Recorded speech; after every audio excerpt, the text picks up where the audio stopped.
Welcome back to episode 5 with our Social Security specialist, Vonda Van Til.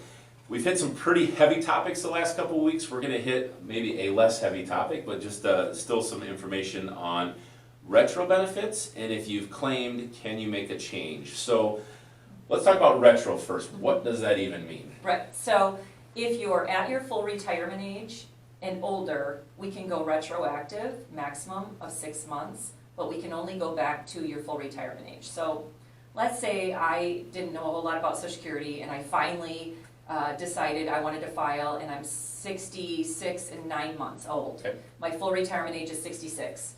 And I'm talking to the representative and they're like, wow, I don't know why you didn't file when you were full retirement age. Yeah. And I'm like, I don't know why I didn't either. Yes. So they can take me back 6 months, so it would be when I'm 66 and 3 months old. Yeah. They can't take me all the way back to 66, but they can at least take me 6 months back. Gotcha. But if I'm 66 and 3 months and I want to go back to my full retirement age, I can do that. That's a 3-month retroactivity, nothing more, because you can't go earlier than your full retirement age. Okay.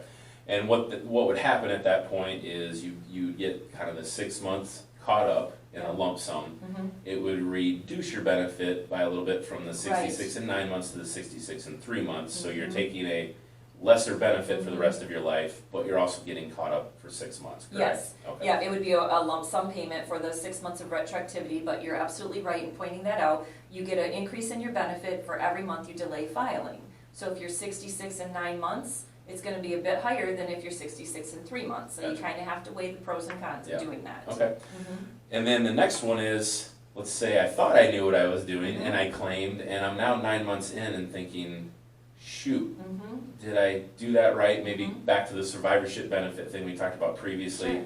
Boy, now I've really looked at this and I think a survivorship benefit 5 or 6 years down the road would be better than now, or 4 years down the road probably would be better for me.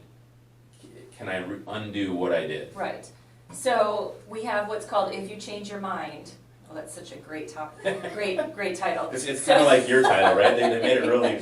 If you change your mind, you can change your mind within 1 year of when you filed. Okay. So we do see that quite often, where somebody will file just without even thinking too much about it, and then maybe they'll meet with their advisor or whatever, and the advisor's like, oh my gosh, I wish you wouldn't have done that. Yeah. Well, they can change their mind. They do have to pay back all the money that we've paid them, Okay. and then it's like it never happened. Okay. And we don't charge them interest on that money, but you can only do it if it's within 1 year. Okay. So people are like, well, what do I do if I'm beyond my year? Yeah. Well, there's nothing you can do. You Okay. can't do anything about it. So the next thing that comes up is, well, I got this great job offer and I want to go back to work and I'm making well over the 17.6.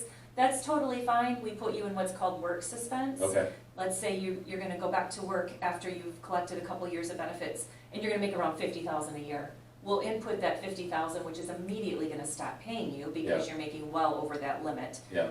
And then we will adjust it once you turn your full retirement age. Gotcha.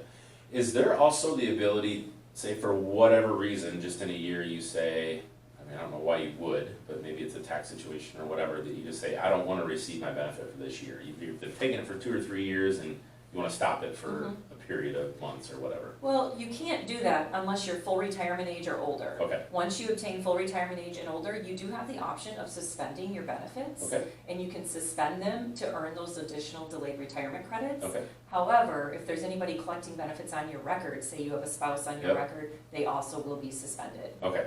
All right, great.